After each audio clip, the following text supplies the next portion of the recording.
I'm sorry, y'all. I ran out of storage on this shit. My bad. But anyways, okay, where were we? Okay, so Maldonado walks up to Maldonado. Let's recap if y'all didn't watch the last video. There's this rape child born of rape. His mother was an indigenous woman from Huasipung in Tupigachi, Ecuador. His father was, a white Ecuadorian. He raped the mother. He was born into this shitty condition, this shitty world. He, turned out to be a horrible fucking human being. So one day, he was wreaking havoc on the indigenous people there, just taking advantage of them. So one day, one of my great grandfathers, Wasipungo dudes, little Indian dude, really short dude. I have pictures of him in one of my videos. I do have a picture of him in one of my videos. Y'all can see he was very fucking short, and y'all could find that yourself. Okay, you can look on my DNA Don't Lie. You're not Native American. There's a picture of my great grandmother eating cuy with her brother standing up and a little indigenous man, her children there eating cuy too, and the little indigenous man is Eduardo Cabascango. That's the dude I'm talking about, really short. Cause my half Italian great grandma's brother, he was only like 5'7", so this dude had to be like 5'2", really short dude just. And so he's walking home with his wife. And Maldonado comes up. He's like, damn, there's an opportunity right there. I could steal their shit, and I could rape the bitch real quick. Let's do that. So he walked up. He beat the living shit out of Eduardo. He was a muscular dude. He's mestizo. He has a bigger build than the Indians out there. He's taller, stronger. So he beat the fuck out of him. He beat the life. He left him there for dead, basically.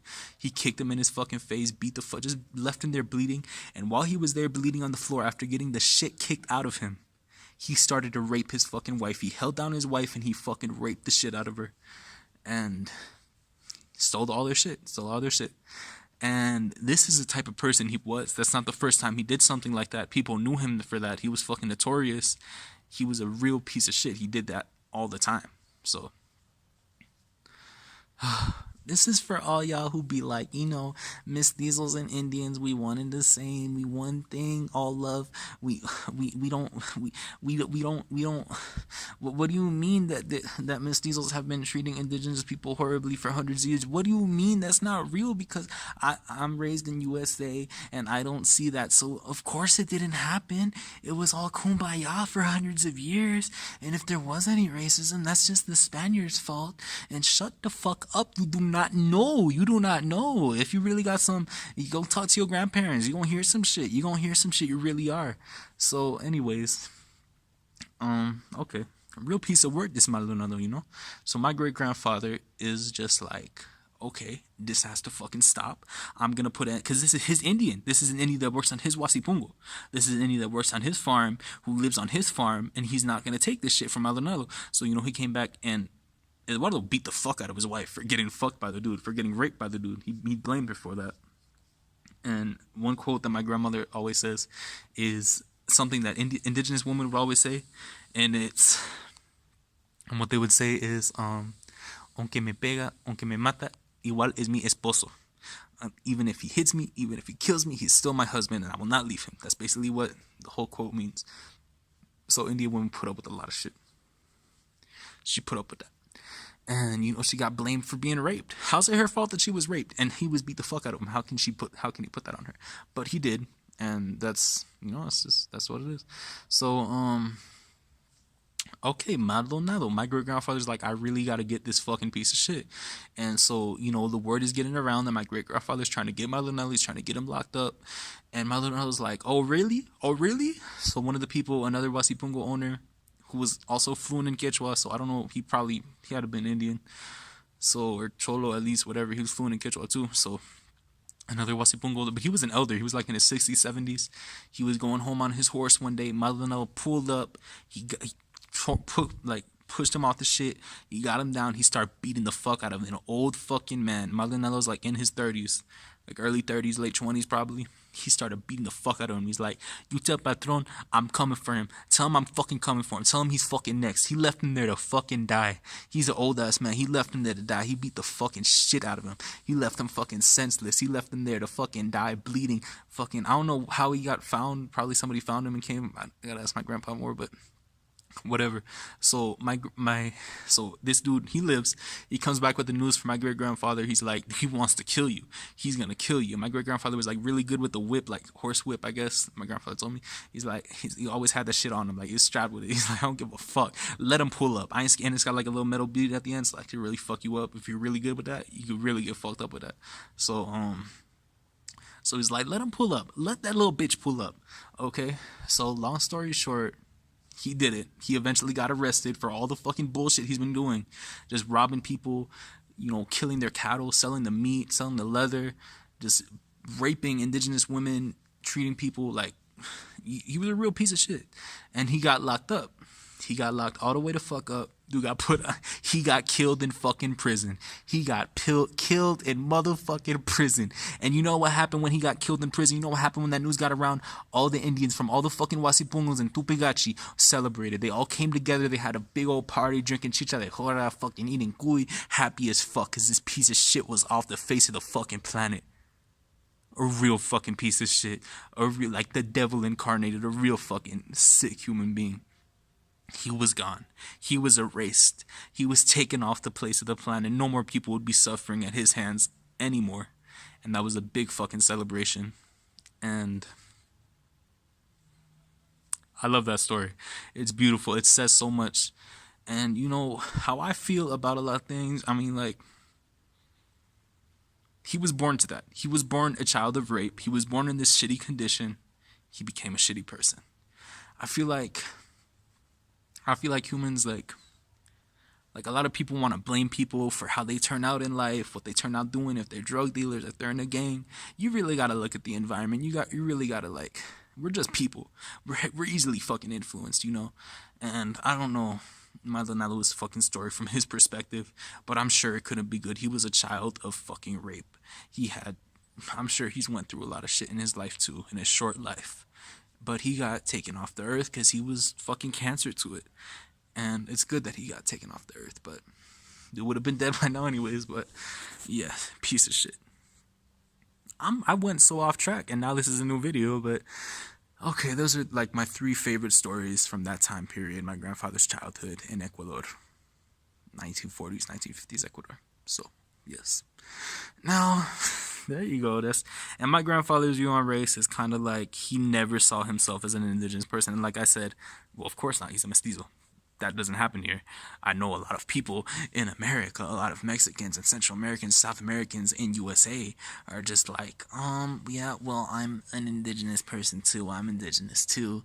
But yeah, okay. Yes, you got indigenous roots, of course.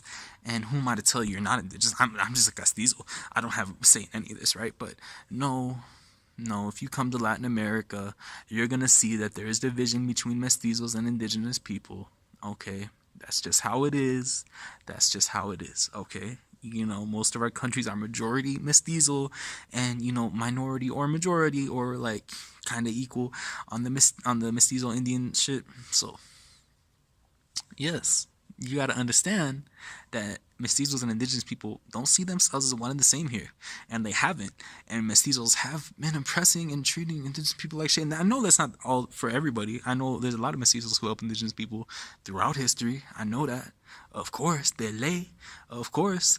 But for the most part, there has been a lot of racism and discrimination towards indigenous people by mestizos, even if they're super fucking Indian. Okay, even if they're really Indian, they can still talk shit about real indigenous people because they don't see themselves as that. Bullshit. Fuck that. But it's not gonna stop. What am I gonna do? And but I'm not racist. So that's what I can do. Anyways, so there we go. Some stories from him.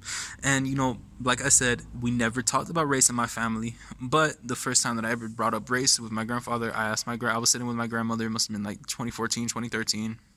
I just asked my grandfather. I was sitting with my grandma. I'm like, let's ask him what race he is. Okay, grandfather, what race are you? And he's just like, white. And then we look at him, kind of giggling, and he's like, mestizo. And I'm like, oh, okay, that's better. That's a better answer. He really American culture really took on to him. He came in his early 20s. So he never saw him. He always talked shit about indigenous people. It's always like playfully or just just a matter of fact type of thing. Like, indigenous people live this type of way, they act this type of way. They're not as civilized as us. And, that's just fucking how he was raised, how we saw it growing up. He grew up on a Wasipungo around a lot of indigenous people. And, he faced racism in Ecuador. Like his fucking teacher, when he would go to school in Quito, he would be like, "Ya calmate, Cholito," just call him Cholito, just like being a little racist to him. And then when he found out that his father was, like, a super important military dude, he's like, "Oh shit, you're not Cholito no more." You're not Cholito no more. So, but my grandfather is not a victim. He's never made himself a victim. He's never been like, "I faced racism and that's why," he never made himself a victim. My grandfather's brown skin, black hair, it's obvious he has indigenous blood in him. And he's never made himself a victim. He's never cried about the racism he's faced. He's never, And, in America and USA, we have this neighbor, he died in the school shooting, Marjorie Stoneman Douglas school shooting. Okay, he died there. But his family was always racist to my grandfather. My grandfather would be cutting the lawn. He'd be like, "Hey, neighbor." And they're like, "Nah, don't look at us. Don't look at us. Don't even acknowledge him. Don't even fucking acknowledge that brownie right there." And I'm not saying... of course, I'm not saying that. Rest in peace to my dude. Rest in peace. I wasn't friends with him or nothing, but rest in peace. That's horribly died. The horrible tragedy that happened to Marjorie Stoneman Douglas, February 14th. That was horrible. And a lot of people that I knew, and also a friend I went to elementary school with. Her older brother died, so that's horrible. So rest in peace to all those people who died that day. But anyways, that's not the point. Never talked about it, but my grandfather's dad is undeniably super indigenous, brown skin, 5'4", like undeniably indigenous, And he never talked about it though. He talked more about his white mommy more than anything, really. But he loved his father. He loves his father. He loves his father. He loves his father. Remember, he loves his father's legacy. No hate right there. But I don't know how much I could tell you. Okay, one of my first experiences, because I grew up in a whiter area in South Florida. Of course I seen Latinos too and everything, but you don't really like see people with like super indigenous features. In my immediate family, they were all whiter. So anyways, I had some cousins visiting, and their mother is a chola, like looks about like 60% Native American, their dad's like 30-something%, something like that. So yeah, so they come from Ecuador, they're visiting. I was exactly 6 years old, because my sister was about to be born. And it was the two sisters, and they came in with their glasses on. I'm like, "Oh shit, my cousins, awesome, cool." And then like as soon as they took off their glasses, I like stood there. I like froze. I was like, "What the fuck? What?" Because they had like really chicky eyes, like really like chinitos, like really indigenous looking eyes. And I was just like, what? Because they have like the lighter skin, but like the eyes, they just threw me off. I was a little kid. I didn't know nothing. Like I know I had my grandfather, but like I didn't see nobody looking like that really. So I was just like, what? Like, it's a huge shock for me. It was a huge shock for me, just seeing that. So I never forgot that moment. I was like 6 years old. I fucking stood still. I was like, what? Really? But it wasn't no hate, no race. I didn't know shit about race, but it was just like a shock to me. So anyways, what other stories can I give you? Let's dive right in to my father. Okay, let's dive right into my father. I guess racism from that side. His father is a white Cuban, a real criollo Cubano, a real full-blooded Spaniard, not mixed with indigenous, not mixed with African, a full-blooded white Cuban from Havana, 6'2", tall motherfucker, strong build, huge wide shoulders, Sephardic descent. And yeah, so he first had a white Cuban wife, but she cheated on him. He was like, "Fuck this, I'm leaving you and the jit, goodbye." He left. He was living in Puerto Rico at that time. He went to New York. And whoa, my grandmother from the coast of Ecuador was in New York at the same time. My goodness. Okay. They met up. It's not like the dating site, I don't know how they met, but they met and fell in love. They had 3 kids. They had the first kid in New York, the next 2 kids in Puerto Rico. My dad was born and raised in Puerto Rico. But in Rio Piedras, it was a lot whiter. They were like mostly white Puerto Ricans back there. So my father growing up with people more like him, his little brother is the darkest, like the most indigenous looking features. He got the brown skin, I always call him negrito and shit like that. So yeah, my father grew up in Puerto Rico. There wasn't no racism. You were all like the same type of mix, a little bit African, some indigenous, and mostly Spanish. So they had the same type of mix. They didn't face no racism there. But my father came to Florida when he was younger. When he was like 12 years old, he left Puerto Rico, I guess, and he came right to Florida to a community that was mostly redneck and mostly black people. And fucking shit, was he not ready for this fucking world, bro? One time he was standing on the train tracks with his little brother, and these white kids screamed, "Spicks!" They didn't know what the fuck Spicks were. They didn't know what that meant. They didn't know English, okay? And then another time, these black kids started beating the shit out of him, and they're just like, "You rednecks, you rednecks." He's like, "What? No, no." He didn't know fucking English. And the black kids and the white kids are beating the fuck out of him because of what they see. The black kids, "Oh, you a white boy, you a redneck." The rednecks, "Oh, you a spick." Like, he didn't, there was no love, there was no exception, there was no love. They didn't like them. And so he just saw that. He was like, "Wow, what the fuck is this?"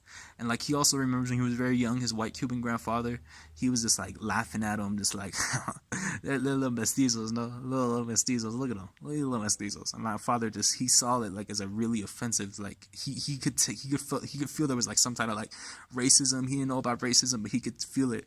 And like when he later learned, he was like, "Oh wow, what a piece of shit." And okay, so there we go. That's one story right there. And so yeah, my father never really accepted white Americans